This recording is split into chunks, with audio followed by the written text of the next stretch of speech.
this is Noreen from Joy Cards, and today we're going to be making the honeybee card. This one is so cute, and this die and stamp set comes out of the mini catalog, and it's so great. And what's great about the mini catalog is there's so many cool things, and there's also an offer for something for free. If you spend $50, you get anything you want out of the Celebration catalog. And there are dies, there's stamps, there's all kinds of DS paper, and the DS paper for the honeybee is in the Celebration catalog. So you get the die and the stamp, you can get the paper for free. So that's really great. So let's go ahead and get started. Now let's take a look at the card here. If you notice, there's this honeycomb.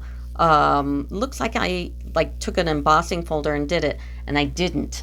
What I did is I took a die, because there is no embossing folder. So I went ahead and did the embossing with that, and I'll show you how to do that in a minute. So let's get started with this. And here is the honeybee stamp, and here are the detailed bee dies that go along with it. So you got the honeycomb here. This is what I used to emboss. His little house, the detailed bees that are there. There's outlines for the stamps, like for here, and the flowers and some parts. So these are really cute. So this is a pretty easy card, except for the little embossing part that I did. And what you're going to do is you're going to just take a regular crushed curry paper and the regular 5.5 by 4.25, and then you're going to take some basic black, and you're going to cut this in 5 3/8 by 4 1/8. And let's go ahead and snail that on. So we'll go ahead and put that on right here. And I really like the contrast between the crushed curry paper and the black. It's kind of neat. And let's get that on a little bit better than that. I don't want it to be crooked. And this is a very narrow little frame here, just because I want to see a little bit of the yellow, but not too much. And then, okay, the only tough part about this whole card is embossing with the honeycomb die, because obviously it's small. So what you're going to do is you're going to kind of play a little Tetris with it. You're going to, and I would suggest you line up the die just like that. So they're the 2 hanging over and 2 at the top. And then you're going to, and I'll show you a little video, I'll snap to it because I did it earlier, and that is you're going to move it over, and you can still, like if I wanted to continue this, I could take this and fit it inside the other 2 and run it through again. And there is a sandwich you have to make with the Big Shot, and that is you pull onto the orange plate, you get a clear plate, you put your die side up. Now the die side cutting up is hard because we have to match it up. So you have to anchor it down with some washing tape, turn it over, put your blue plaid and put your impression plaid on top, and go through. And here's a video for that. All right, so this is how we're going to make the embossed area with the die. And that is, you're going to line up your die on your plate. Now when you do the embossing with a die, you have to use an impression pad, and if you have a Big Shot Plus, you're kind of out of luck. I was told by Sizzix that they don't have an impression pad for the Big Shot Plus. That's why I had to get just a regular Big Shot. So anyway, you're gonna go ahead and line that honeycomb die up on the paper like this. And what we're going to do is we're going to play a little Tetris and kind of move it around. So by the time we're done, it'll cover the whole thing. So you're going to have the pink part up. Then you're going to have the clear plate. Then you're going to have your die facing up. That's the other kind of weird thing about doing this. And then you're going to put it down like that. Then you're going to use the little blue rubbery thing, and then your impressions plate. And I write all my instructions down in here just so I keep things straight. And then, it's so weird to do this sideways, but you just send it through like that, and I just go ahead and bring it back like so. And then you're going to continue See how it made that impression even from the other side? Then you're going to pull up the washi tape, and then you're going to match it up again. And like I said, this is just a game of Tetris. So go ahead and line that up. And you can kind of see where the honeycombs are going and falling into place. So you just kind of line them up with the lines you just made and keep going around. So here we go. I lined that up, turn that over, put the blue pad on, put the impressions plate on, and send it through again. And turn it over. And you just keep going around the whole entire card. And you can go into places that you've already covered, like here. If you notice, I don't know how well you can see this, but I want to get this area here. You just have to turn it like up right there and just kind of line it up, the impressions you made. I'm going to move the washi tape over, and then you got to turn it over,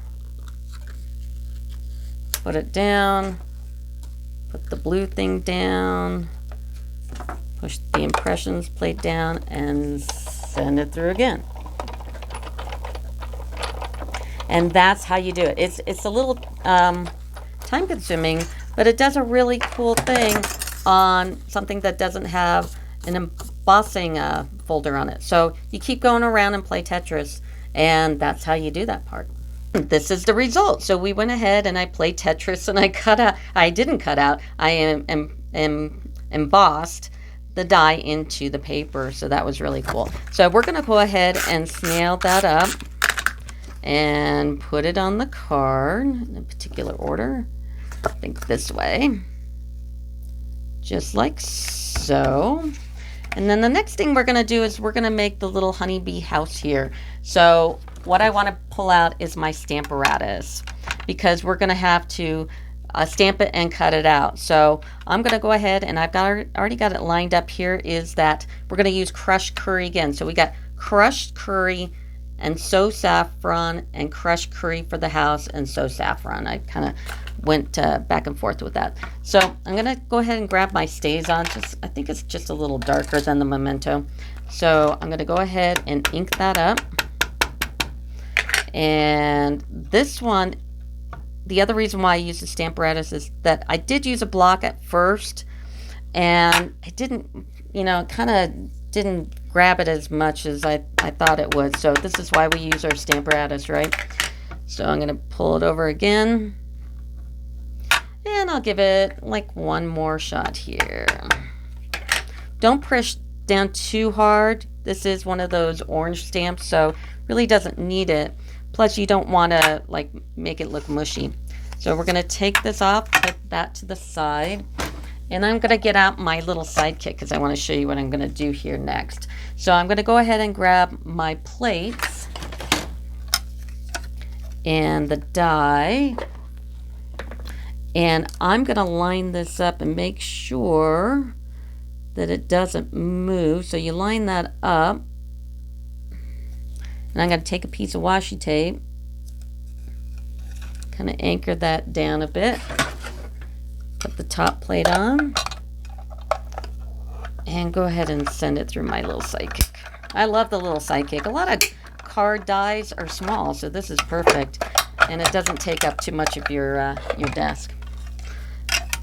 And we're going to pop this off, and then be careful with your washi tape. If you've got a really sticky washi tape, it might pull on it. So that's what I do with that. These out of the way, pull our card back here. And then the other thing we want to die cut out is the little tag right here, and that comes out from Stitched So Sweetly. So this is a really super cute die here. So I went ahead and I die cutted that in advance. So it looks like this. Isn't that cute? And I'm going to take my Stampin' Pad here, and we don't need to use the Stamparatus for this one. This is a pretty good good stamp to get the first time around. So we're going to ink that up nice. And we're going to look through it because it's mounted on a clear block. And put it right there, give it a nice amount of pressure. Don't rock it, don't smush it down too hard. Lift straight up. So that looks awesome. And then we're going to put this back on, not before putting my finger in it. And then we're going to take that and we're going to just snail it onto the honeybee thing. Like so, and get just right in the middle toward the top. Looks nice. Like that. And then I want to go ahead and take my red rhinestone basic jewels, because I think that red really goes well with yellow and black, and it's a good complement. So I'm going to put 2 right there, and then I'm going to go ahead and get some dimensionals and dimensional that up, and that'll give it a nice little lift off the card. Whoopsie. I hate taking off these things. And I throw them everywhere. There you go. And then I'm going to put that, I don't need my stamping pad. Put that on the bottom.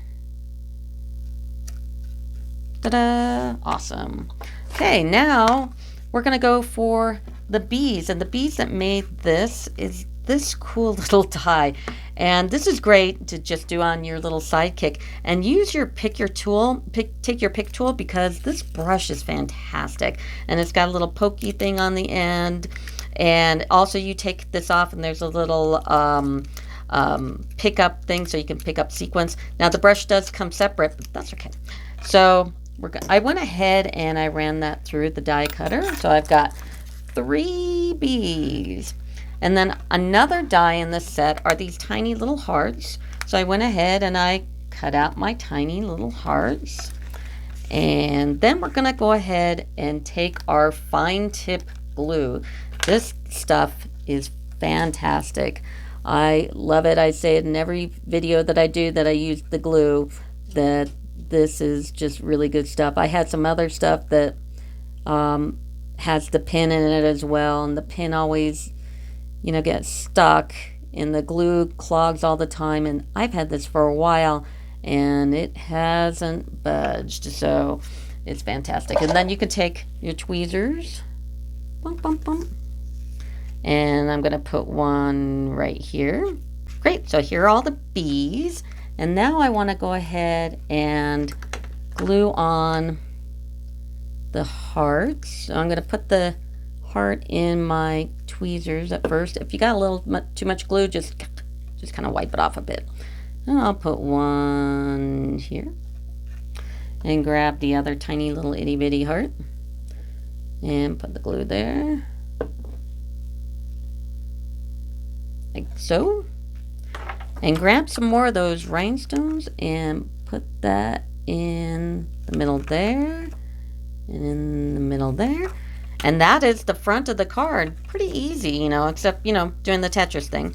And then the inside of the card, I'm going to go ahead and just use my stamping pad and the stamp, because the stamp is, this one isn't too bad getting it to do what you want the first time. And we're going to grab another piece of black in the 5 3/8 by 4 1/8. And let's go ahead and snail that down. And just basically you're putting it right where the other one is too, on the front. And of course I put it on crooked, so I'm going to pull that up. Boop, boop, boop. Get that one a little better. Just like so. And then we're going to grab our So Saffron and go ahead and snail that up as well. Put the So Saffron on. I think my tape just ran out just on that final swap there, of course. And then put it on your stamping pad, even though this is an orange stamp and it should be fine. It's really made for the clear ones, but I like it anyway. And I'm going to go ahead and make sure it is Not crooked and not too high, not too low. Put it straight down, give it an even amount of pressure. And when you pull up, you're going to go straight up. And that looks great. And then I'm going to take the flower from the stamp set. This all comes in the stamp set. I didn't use any other stamps, which is so unlike me. Usually I use like at least 2 or 3 of them, as I want you to suffer. And then I'm going to do that. And I'm going to lift right up. And then take the other one, because they're facing different directions. And I'm going to put this. This is the tricky part. It's like, how far should I go out? And all that good stuff. Don't go high, don't go low, don't go too in, not too out. And then put a nice amount of pressure on it without rocking it. And then go straight up. Yeah, that looks pretty good. And then put our cover back on the ink so we don't like blow our project right at the end. And then I just took the Real Red marker, and I just very, very carefully filled in these flowers, because it would be very easy to, and if my head's in the camera, I apologize. I'm really trying to get in close so I don't go out of the lines. And I'm using the Stampin' Right marker instead of the blending pen, even though I love the blending pens, because this is so small that I really want to make sure I cover all the blank spots and make it a nice deep real red. And there, that's the card. That's pretty easy. So such a cute card. I so love this one, but super easy, except for, you know, that little embossing the die thing. And that's it. So like I said in the beginning, if you are new to my channel, if you subscribe and like my video, the first one that does it gets one of the demo cards for free. So I'll mail it to you. So subscribe to my YouTube channel and maybe win a card. I think I'm going to do that for a while. So if you didn't do it this time, do it the next time, and maybe you can win the card, and that'll be great. So that will do it. And thank you very much. Bye.